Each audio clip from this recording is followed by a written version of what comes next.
and you've always wanted to be an Elmwood Royal. This is your chance.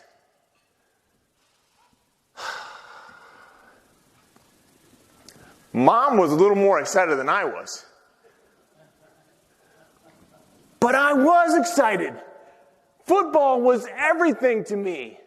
When I was 10 years old in 1977, real quick, that makes me 52 as of last week, nothing was what I wanted to do other than playing football. So as my dad and my brothers were going out on their tractors into the fields, I would be in the front yard playing football by myself. So I'd be taking the hike from the virtual center. And I'd be hut one, hut two, hike. And I'd hike the ball to myself. And then I'd hand the ball off to myself. Or I'd really switch it up and I'd throw the ball to myself. Oddly enough, I usually scored. Friday nights at our house were all about football. I got to watch my older brothers play quite often. And while they were playing, I'd be playing under the stands or near the end zones and playing our own game of football. Because that's what we wanted to do. We were around other people playing football. So when that football camp came, it was awesome. I mean, I would be playing in my front yard, and in the front yard, I'd pretend to be Fran Tarkington or Terry Bradshaw or Bart Starr. We even had a picture of Bart Starr in our bedroom. I mean, me and my brother, we shared a bedroom. There was 10 of us. Not only that, we shared a bed, which you don't hear of much anymore. So football camp started, and it was awesome. You know, first day of camp came, and we were working on our conditioning. So we were jogging, and we were running. They used to call me Wiggle Butt in high school. And it was great. Towards the end of the day, I was tired. But it was a good kind of tired. Day 2 of that camp came, and we were playing football again. This time, we were working on our blocking and tackling. So we were down in our 3-point stance, and it was hut one, hut two. And right then, we would pop up, and we would pop the other guy across the line because we were doing what we wanted to do. It was awesome. We were playing football with other football players. You know, at the end of that day, I was tired. I had a little bit of a headache, tired again, but it was a good kind of tired. Day 3 of that camp came, and I was blindsided. And it didn't happen on the football field. I don't even remember what happened. All I remember was laying on the couch. And when I got up from the couch to go to the restroom, I blacked out. And when I blacked out, my mom got a little scared, as you might imagine, and took me to the hospital. And they determined that they were not equipped for this sort of thing. So on to the next, and on to the next, and on to the next, where they all quickly determined they were not equipped for this sort of thing until we got to the last one, where they determined that I had hydrocephalus. That's cephalus, not syphilis. I was 10. Well, at the age of 10, I was taken into surgery where they had a shunt installed into my head. Actually, it runs outside my skull all the way down to my abdomen on the outside of my skeleton, under my skin. It's something that I have even till this day. So at this point, the doctors came in and they said, Mr. Wagner, I'm sorry, but your football career is over.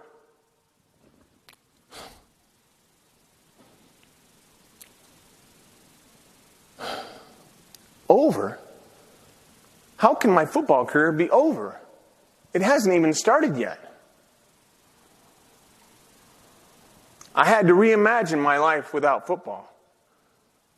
I didn't think I could do it. As a 10-year-old boy, I quickly became the water boy for the Signet Royals, which the Signet Royals were the junior high team, and they fed up to the Elmwood Royals. Every time we'd go back in for checkups, I would beg my mom, Mom, we asked them if I could put my helmet back on. And my mom was awesome. She would. And she'd ask them. And she would plead with them. And they would say no. No football. Just go live your life. That became the reoccurring theme throughout my entire life, through all of my medical maladies, was just go live your life. So that's what I did. At this point of the story, I have to tell you that this is my story. And it's part of what makes me unique. But you have a story as well. What makes you unique? Think about what it is that you have that sets you apart, you or your company. That's what I want you to be thinking about over the next 45 minutes or so as we continue to have this conversation. Think about what it is that sets you apart. For the next 33 years, I just went and lived my life. I met and married my wife, Connie. And yes, that is my real hair. Man, I look good. So does she. We moved to Chicago back in 1991, and we had 3 amazing children. Their names are Grant, Jessica, and Colin. But in 1992, I was on one of my health kicks. So again, I was running, and I was on my health kick, and I was running, and I maybe ran a mile. It was pathetic. So when I got to the end of that mile, I sprinted towards the end, and it kind of felt good. But I went inside and took a shower and had a cup of coffee, made a cup of coffee. And believe it or not, when it's 92, even coffee still sounds good some days. But I had that cup of coffee, and I sat down to watch a Cubs game and read the Chicago Tribune. And when I did, I noticed that my fingers didn't feel quite right. They were a little numb. And then when I felt my face, it was almost like I'd been to the dentist's office and the Novocaine hadn't worn off yet. After further review, I noticed that I did have numbness down the entire right side of my body. Numbness down the entire right side of my body. Well, that can't be good. So we went to the emergency room, and I was checked into the hospital. There I was for a few days where they were trying to figure out what was going on. While I was there, they determined that I needed to have what's called an angiogram. An angiogram is where they take a needle that's attached to a tube, and they route it up into a vein. And for me, it was a vein took me to my brain. And once they were in my brain, or my cranial area, they shot a dye into the needle. And the needle then released this dye, and it showed all the different vessels within my brain. As I'm being wheeled in, the nurse looks at me and she says, "Mr. Wagner, I'm surprised you're doing so well." Well, most people in your condition are in a coma. Now, I'm not sure if she was trying to make me feel better, but if she was, it didn't work. So as they're routing this needle into my vein, they said, "Well, Mr. Wagner, we need to route this into your vein, a vein that's closest to your brain as possible."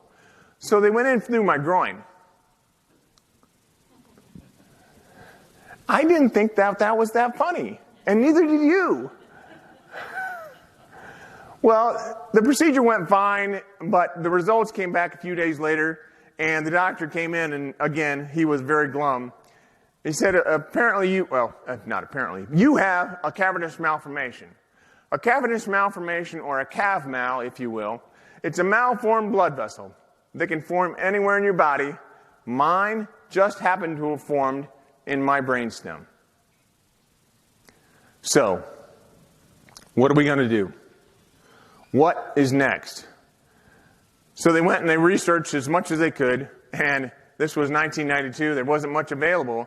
So they came back and they said, "I'm sorry, but you're not a candidate for surgery. You're not a candidate for anything. You just need to go live your life." And they said, "Unless there are no other options." So again, that just go live your life became a reoccurring theme. I asked if there were any limitations, and they said, "Well, no, there aren't any limitations, but we recommend you not do much weightlifting." Weightlifting? Well, that's easy. I'll give it up in a heartbeat. I was never very disciplined about it in the first place. And then this is a sad point where I had to inform my wife that I wouldn't be able to do the laundry or take out the trash or sweep for the rest of my life. Much like you, she laughed and she said, "Guess again." But they said in the end to just go live your life. That's it. Just go live your life. Then in 1994, early in 1994, my shunt had gone bad, so they had to replace it. And then towards the end of 94, I was on a trip with a colleague to Davenport, Iowa, where we were doing some work. And towards the end of the day, we finished the day. We went to our respective rooms. And the next morning, he got up and he went downstairs and he went to the lobby and he waited for me. And he waited.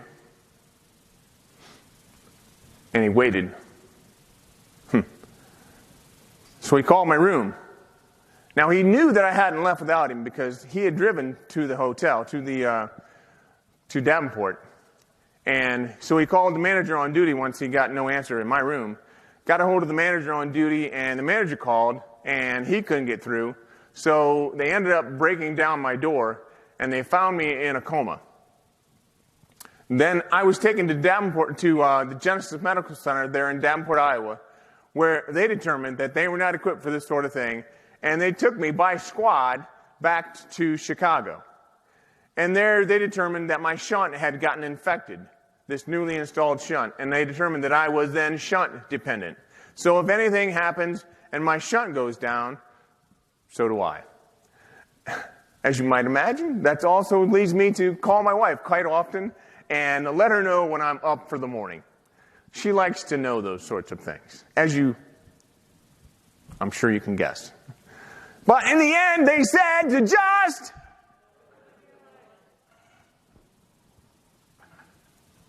right about now, you're again wondering, where is all this going? And I'm asking you, I told you to just think about it on your own. Think about where this might take you from your perspective. What makes you unique? So come back with me and begin to think about your story. And think about how what you have makes you unique. It's incredible to be able to think about not only what makes us unique, but how we can use that for the betterment of the world. But just, I'm going to keep saying that. And then fast forward to March 3rd of 2011. It was one of those really cold but not snowy days, and I drove up to I drove up to Cleveland from Columbus, about a 2-hour ride, and it was very, like I said, cold, but it was nothing out of the ordinary.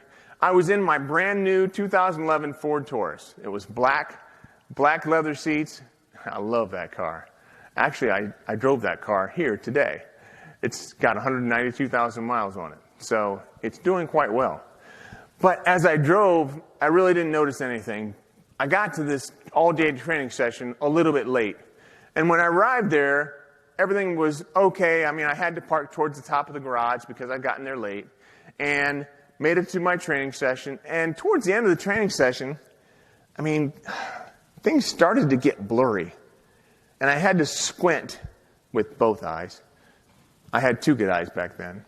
And I had to realize that I wasn't able to see quite right. I thought it was just because I was tired, because I'd gotten up early that day to drive to Cleveland. Well, after the training session was over, I made my way out of the building and off to my car, and I got to the parking garage, and I arrived at the top floor of the parking garage, because that's where my car was, because I'd gotten there late, and there she was, that beautiful black car. I walked up to it, and when I did, it just seemed like everything was so close to my car. I couldn't figure out why everything was so close. I managed to get the door open and creeped inside. And once I did creep inside, I started it up and hit my reverse and put it in reverse. And then all of a sudden, not everything seemed so close.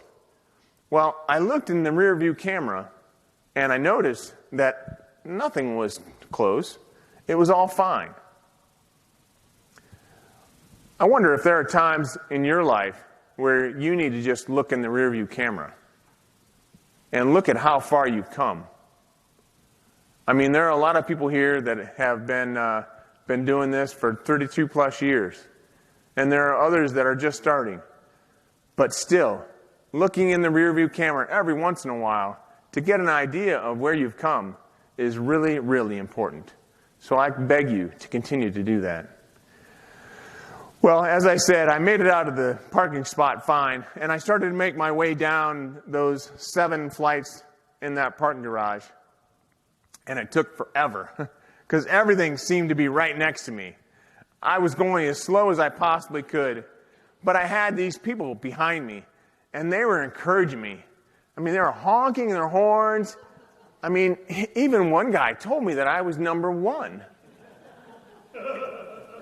It was great. Well, I made my way down, and I finally got to the bottom, and I hit my new nemesis, the toll booth. The toll booths are one of those places where I can never get close enough or too close, just because my 3-dimensional vision is gone. So having lost that, it makes things rather difficult. And toll booths, I'm sure they're not that easy for anyone else, but they're extra special for me. I made it through this one okay, and I made it out on this road. And when I did, all of a sudden I realized that I have no idea where I'm going. Well, I made it to this next stoplight, and when I did, I used another one of the new features on this car. With the GPS, I hit the home button. Don't we all need to do that at times? Just hit the home button. That'll take us back to base, back to where we're comfortable. At times, we need to do that. Well, I did, and then made my way home. But on my way home, I stopped at every rest area. And in every rest area, I actually would stop and I'd call my wife. At the first one, I called her and I said, Connie, I'm not sure what's going on. My eyes aren't working quite right. At this point, I had 2 good eyes, just like the rest of you. But I knew that something was going on. And I thought it might just been because I was tired.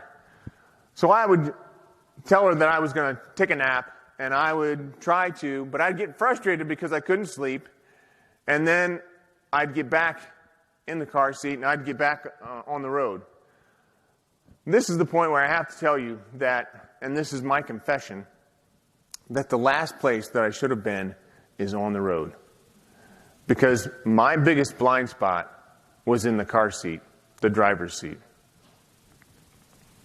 I made it home. It took me 4 hours to make that 2-hour car ride. And I arrived home that night, and I just went to the couch because I knew the kids were already in bed, and my wife was probably sleeping. So I didn't want to bother them. And then on March 4th of 2011, at about 3 o'clock in the morning, I woke up. And when you're over the age of 40, and it's about 3 o'clock in the morning, there's really only one place you got to go. Well, going there, everything seemed to be so much darker than normal.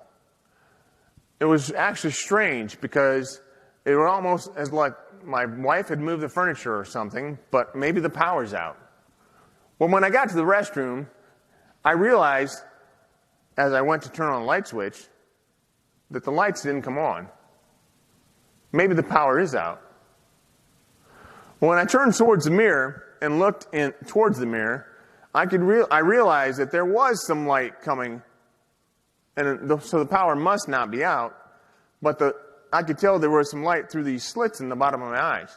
But there was nothing that I could do to open either one of my eyes unless I tilted my head back and looked out of the bottom of those slits and lifted an eye with my finger. So this is how I would see for the next 6 months if I wanted to see anything at all. I was blind. Well, my wife came down and she heard the commotion, and she was horrified when she saw my face because it was swollen and my eyelids were shut and they wouldn't open. We talked about what to do. We decided to get the kids off to school, and then we made our way to the emergency room. In the emergency room, the doctors, and it took forever because you had to go through all the tests and you had to wait. The doctor came in and he said, "Mr. Wagner, I'm sorry, but it appears one of the cavitous malformation in your brainstem has bled, and it's putting pressure on the nerves that control your vision. We're recommending that you have brain surgery." Brain surgery? Wait a minute. They told me never to let someone operate on my brainstem. What's changed? The problems you have are only going to become worse and more frequent. Worse and more frequent. Worse and more frequent. Those are the words that I heard for the next 27 days. They recommended that there's only one guy. And this one guy is in Phoenix, Arizona. And that is where I needed to go if I wanted to have brain surgery. Elective brain surgery. That's the strange part of all of this. But when I got there, I met him the day before. And then we did that. He did brain surgery on me. In the blink of an eye, it was over. This thing that I had been dreading for 21 years, or whatever, 19 years, it was over, just like that, in the blink of an eye. Do you ever wonder, are there things that you're dreading doing that if you just did them, they'd be over, and you wouldn't have to worry about it anymore? You wouldn't have to keep putting it on your calendar or your to-do list every day. But if you just did it, it'd be over, and it wouldn't be that bad. That's what I experienced. But for the next 6 months, I was blind. Being blind is awfully hard. One of the hardest thing that I've ever gone through. It's humbling when you sit on your front porch and you have to wait on a colleague to give you a ride. It's frustrating when your wife does move the furniture. It's awkward when you walk into the wrong restroom and use it. Those are some of the experiences that I had. During that time, I just wanted to get through it. I can't tell you how bad I wanted to just get through it and get my sight back. I made a deal. I made a deal with God. And the deal was that if I could get my sight back, I would live to help other people that are struggling with their issues as well. That is why I'm here today, to help other people that are struggling. Now, you may not be one of those that are struggling. You may have everything going just your way, but I'm willing to bet you, of the number of people that are here today, that there are people that are struggling with something. And if you're not, you can be an encourager for those other people that are struggling. You can help them. You can give them a hand, just like I'm trying to give you a hand in order to help them and lift them up. So that is the deal that I made for all of us. You know, there are many people that encourage me along the way. One of those persons was my daughter, Jess. She's 13 at the time, and she wrote me a letter for Father's Day. Would it be all right if I read it to you? No? Okay.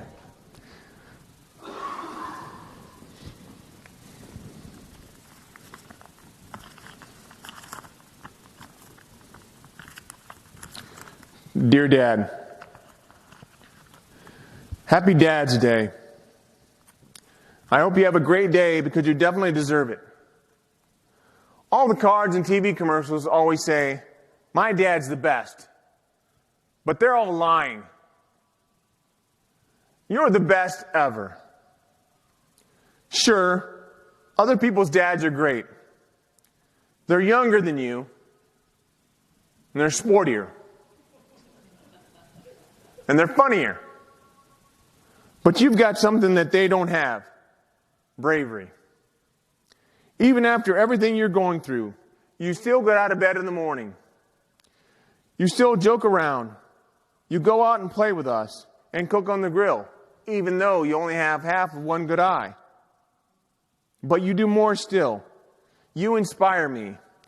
You teach me that even though you go through the most toughest and grueling things, if you just believe that God is right there with you through everything, believe that everything turns out okay in the end, believe that sometimes the only thing you can do is hope beyond hope, then maybe, just maybe, you'll make it out alive.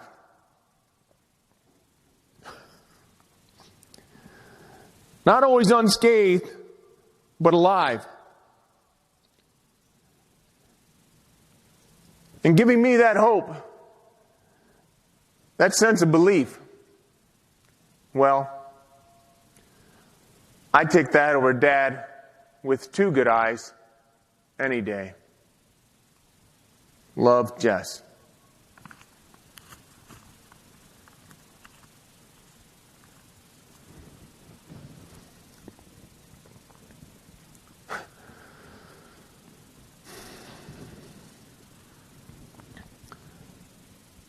When is the last time that you received a letter like that? Let me ask a different question. When is the last time you wrote a letter like that? I know for a fact that you have people in your world, people in your sphere of influence, that need to hear what they mean to you. It doesn't have to be about 1 good eye versus 2 good eyes, but they still need to hear. They need to hear from you that you love them, that you support them, and that they mean the world to you. I'm going to give you 3 minutes, and I just want you to think about, write, and put it all down on a paper, maybe in a text. Maybe get up and go out and call them. I don't care. But do what you need to do to make sure that you let that person know of the impact that they're having on your life. Talk to you in 3 minutes.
About 30 seconds left.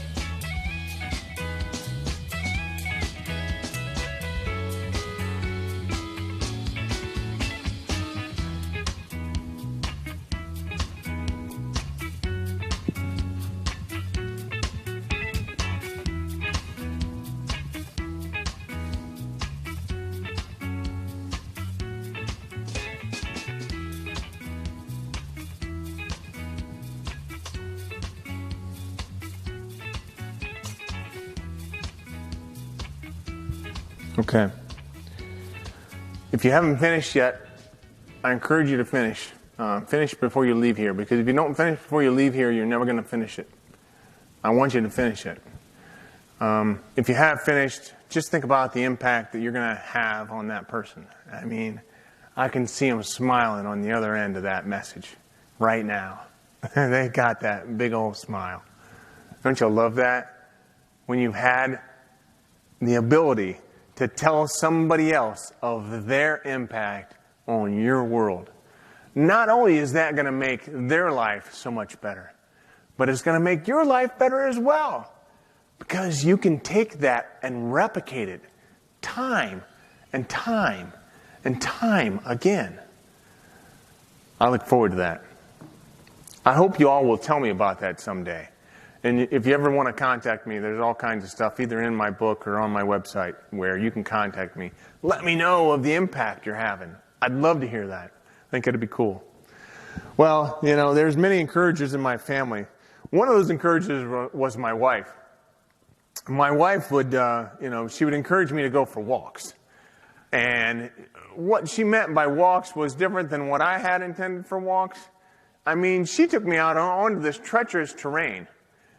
I'm a guy with very little eyesight, and she wants me to walk down this sidewalk. And there's people coming from behind, and people coming in front of us.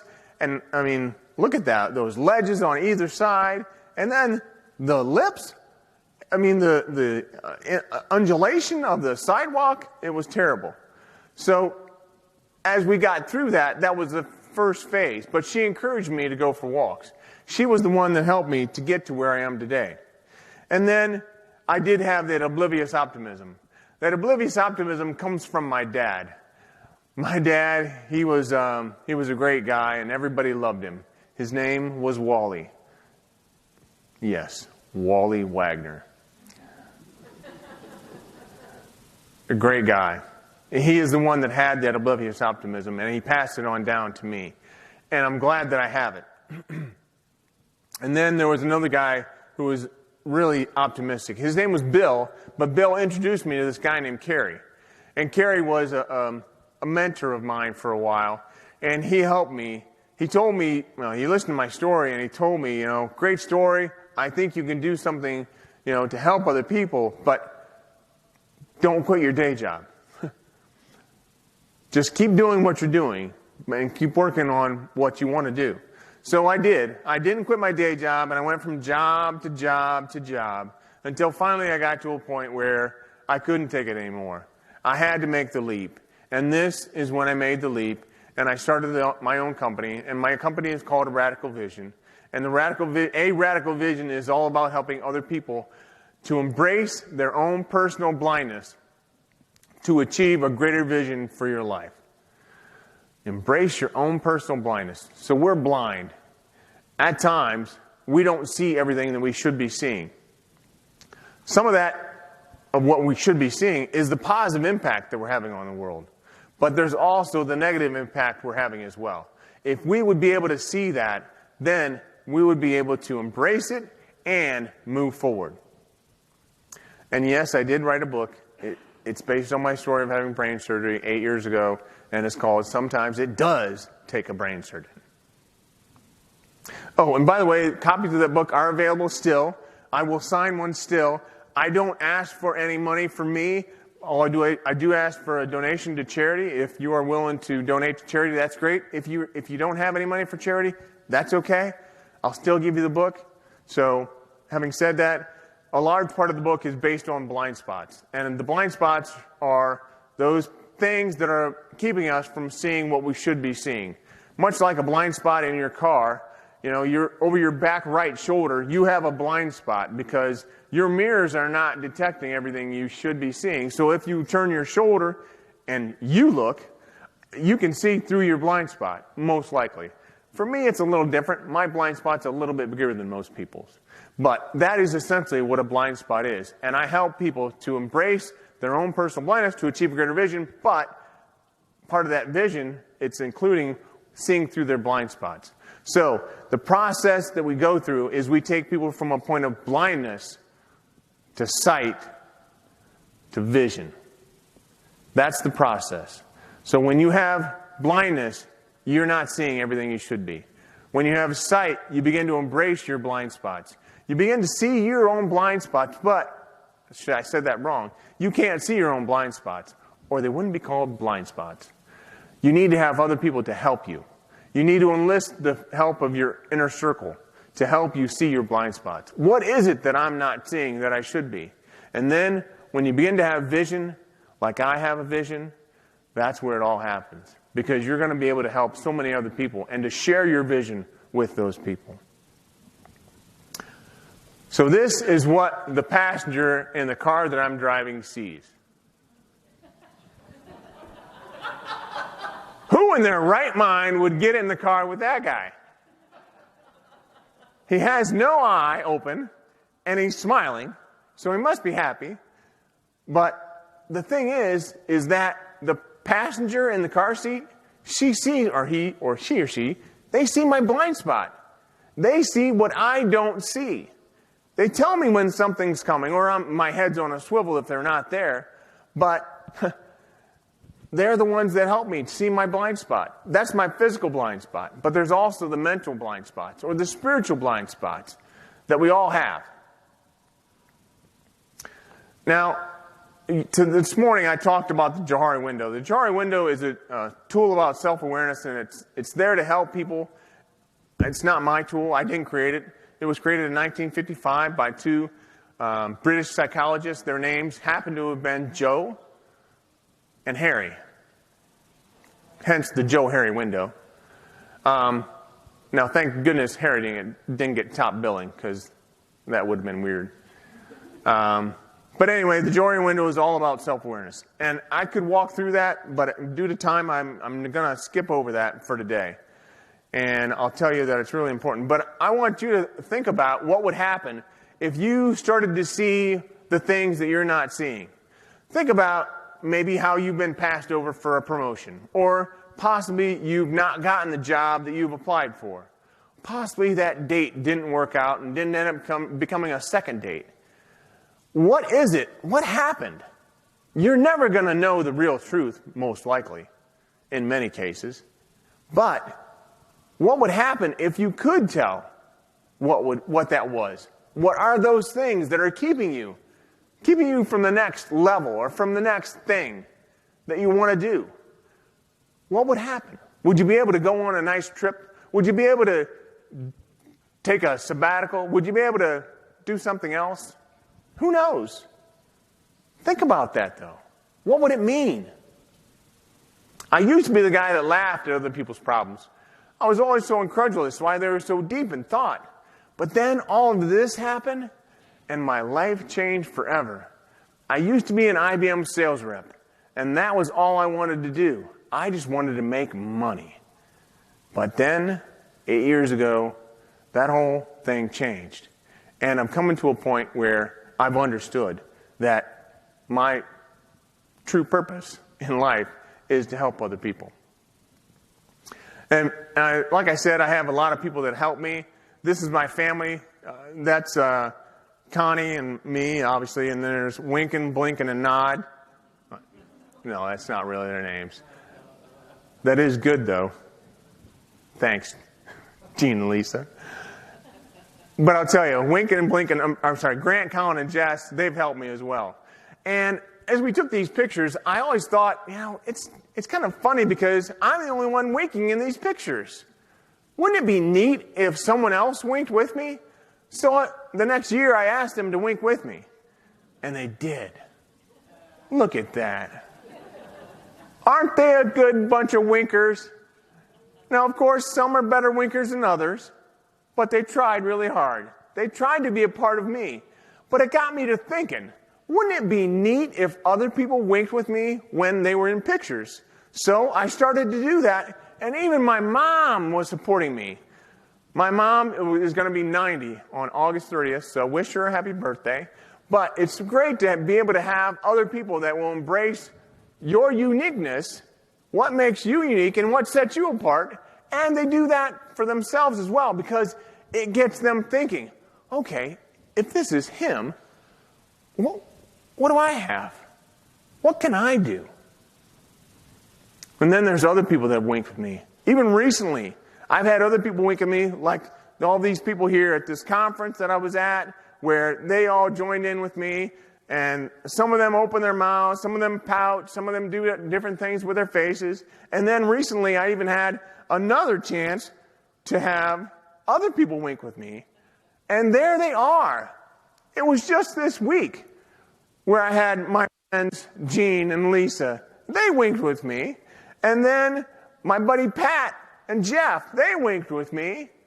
And then more.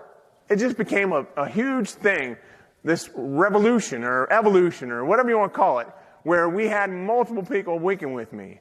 And then Pat showed up again. How do you do that, Pat? And then there's, obviously you see some of the young ladies there, and they're trying to wink, and they're not doing a very good job. So now Pat, I don't know if he got some bad crawfish, something happened. So Pat did a head turn, and then we lost one of the ladies, and then I found her, and there she was, winking off by herself. I'm not sure why. I'm not sure why that is. But anyway, and there's my buddy Paul and Ro. Is Ro here today? I know Ro was here earlier. And then one of my other friend. So yeah, there's been lots of people that have been able to wink with me and to be able to help them to start to think about what it means to embrace your own personal blindness. Even Mike was looking into the sky. There's been lots of winkers, lots of pictures, and I've appreciated all of them. I appreciate all of you for winking with me. But I'll tell. Oh, and there was Mark. Another winker, some more winkers there. You recognize some of those.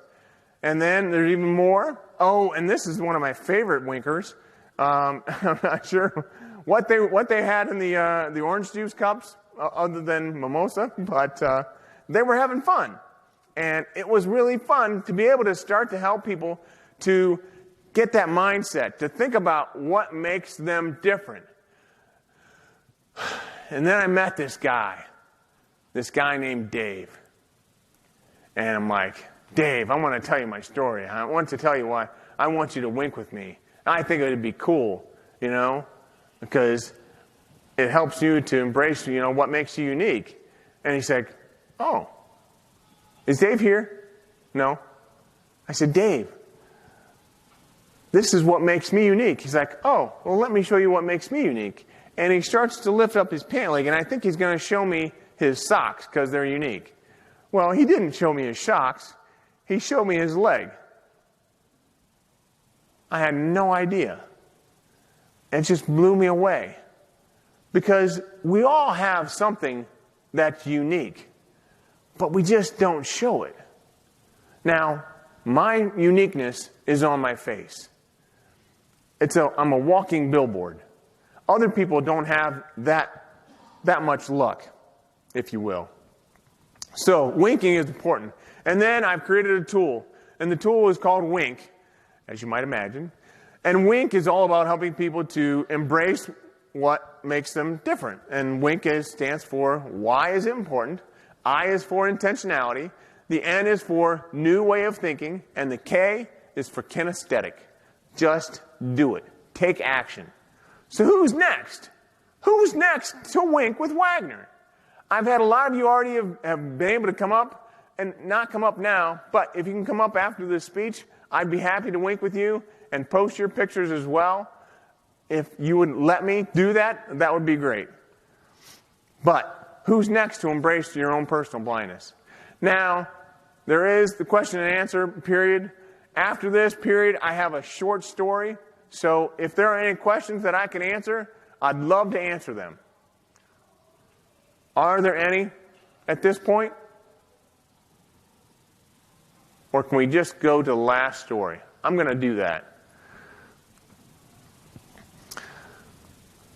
So the story's taking a different spin. A different spin. I tell it differently than I used to. Because the impact that it's had on me, I want to make sure it's having that impact on you. I want you to be able to feel where I am. And where I was, imagine, I started this program at the Ohio School for the Blind. And at the Ohio School for the Blind, we work with mostly middle school and high school students to help them with life beyond school. So there's this knitting club we wanted to have because a number of the kids wanted to knit.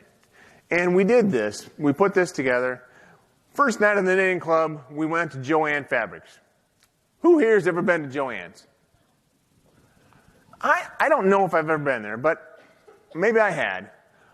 Imagine as you're walking through Joann's and you have 10 of your friends from high school with you.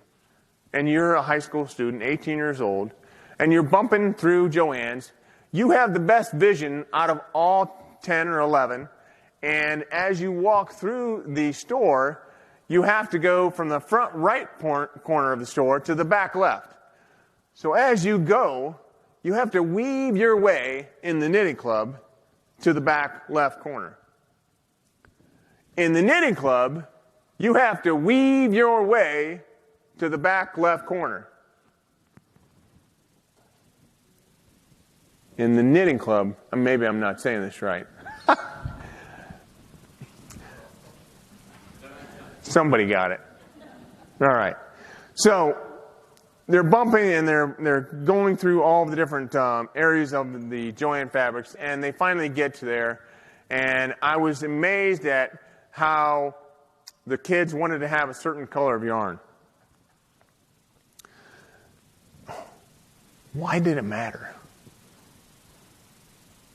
Well, it mattered because their mom's favorite color was blue. And they were knitting a scarf for their mom. That's why it mattered. But I was amazed how the leaders of the club wanted to have the thickest yarn possible. And they wanted to have the largest needles possible and even a modified loom that would help the students to be able to knit. So they got the knitting supplies, and we made our way back out of the store, and we went back to the school, but that was it for that week. So we waited a whole other week with anticipation to get to the knitting club. Well, we got to the knitting club, and it was in the original lobby for the Ohio School for the Blind. It was built back in the 50s. It had plush leather brown seats and tables scattered here and there, some folding chairs as well. There was even a piano right in the middle of the room. So as we walked into this room, the students actually had gotten there a little bit early. One of my students, I'll call him friend, he had already started knitting because he was in good with the main leader of the club, and she had helped him to cast on. Now, are there any knitters here? Yeah, I see a hand or two, maybe. So you know what casting on is. When you cast on, you put the yarn on and everything else is getting set up so you can start to knit. Once you start to knit, then on a modified loom, you have to do it in a certain way. And friend, the gentleman that I was telling you about, he was having some trouble. I walked over to him and I said, "Friend, how you doing?" He's like, "I'm having problems. This yarn is on, I can tell that, but I have to," let me see if I have the next slide. I have to get to a point where, if you look at my hand, I have to get to a point where I grab the right yarn on the bottom and I take it up over top of the peg and over top of the other yarn that's already on there that's been casted on, and I take it through this groove. So I'm taking a hook and I'm using the hook to get into the groove. Now imagine how difficult it is for me to explain this to you. Imagine how hard it is to explain this to someone that's visually impaired with cognitive disabilities, and he's just had a rough go for 18 years. But he really wanted to knit this scarf. So he finally, as he's working through it, and it was one of those things where I just wanted to do it for him because I knew then what he needed to do. And he had to get through it. So he had to get through it on his own. Because it wasn't about me doing it for him. It was about him learning how to do it. So he finally got it, and he got it up over top of the peg, and he did it. I can't tell you how happy he was. But he didn't know it. I said, Fred, you did it. You did it. I did it? I did it. I made a loop. I made a loop. I made a loopy. Just then, someone in the back left corner of the room heard him. And they said, he made a loop. He made a loopy. He made a loopy. And then over there, someone heard, he made a loopy. He made a loopy. Then the entire room, they started in. He made a loopy. He made a loopy. Loopy. Loopy. It was awesome. Because that one small loop changed the entire complexion of that club. That one small loop changed the entire complexion of that evening. That one small loop changed the entire complexion of my friend. But the best part is, he got to give a gift to his mom. And you can imagine his mom's surprise when she opened that box on Mother's Day. She opened the box, and it was the scarf. And it was blue.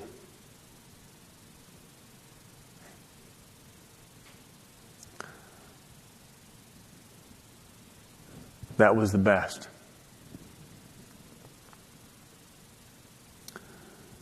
As you leave here today, I'd like to leave you with 3 things.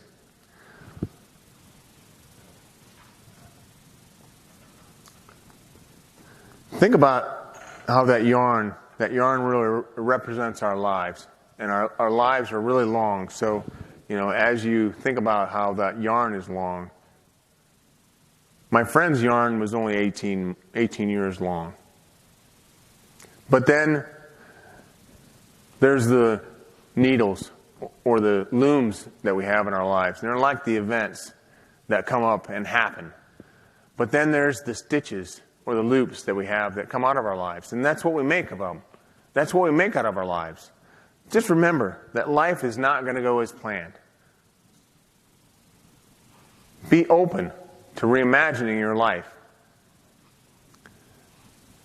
And as always, never forget where your yarn came from. That's where my yarn came from. Thank you for spending your time with me today. I am Brian. Lots of people have pronounced my name Brian with an I or Brian with a Y. But there's no mistaking how to spell my name. My name is Brian, and that's with one I. Thank you.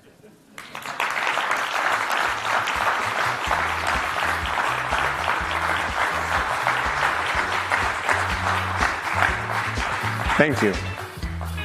Thank you very much, Brian. Absolutely. Thank you. Appreciate it. All righty. And thank you all very much. I appreciate you all being here and sticking around today. With that, we are wrapping up, and we look forward to seeing you all and all of your friends at Belterra next year. Once again, a big shout out to the entire South Bend team. The Aloft, the Century Center. You guys put on a great show for us. Thank you very much. Truly appreciate it. We'll see you guys soon. Safe travels home. Bye-bye.